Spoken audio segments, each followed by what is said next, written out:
Rowdyism నేను ఒక మాటే చెప్పాను. ఎవరైనా సరే రౌడీగా ఉండాలనుకుంటే మాత్రం ఈ రాష్ట్రంలో మీకు ప్లేస్ లేదు. అవసరమైతే రాష్ట్ర బహిష్కరణ చేశాం, కొంతమందిని గట్టిగా కఠినంగా యాక్ట్ చేశాం.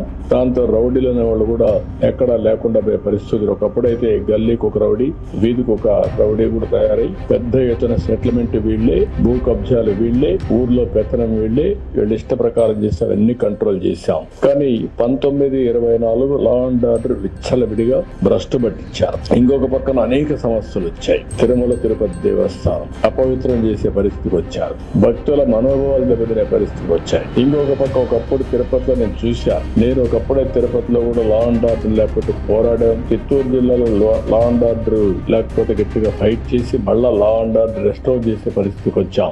ఎప్పుడు కూడా నేను అధికారంలో ఉన్నా, అపోజిషన్ లో ఉన్నా లా అండ్ ఆర్డర్ చేతికి తీసుకోవడం కానీ యాంటీ సోషల్ ఎలిమెంట్స్ ప్రోత్సహించడం ఎప్పుడు జరగలేదు. నేను ఎప్పుడో ఒక మాట చెప్పేవాడిని, ఎవడైనా సరే హత్యలు చేసేవాళ్ళు తప్పకుండా వీళ్ళు కూడా పోస్ట్ మార్టం తప్ప వేరే ఉండదు. ఆ విషయం వీళ్ళు గుర్తుపెట్టుకోవాలని. ఎందుకంటే నేను లా అండ్ ఆర్డర్ మీద ఒక ప్రశాంతంగా ఉండాలి, శాంతి భద్రతలు పరిరక్షించాలి. అప్పుడే సమాజంలో ఒక శాంతి ఉంటుంది, ఒక భద్రత ఉంటుంది.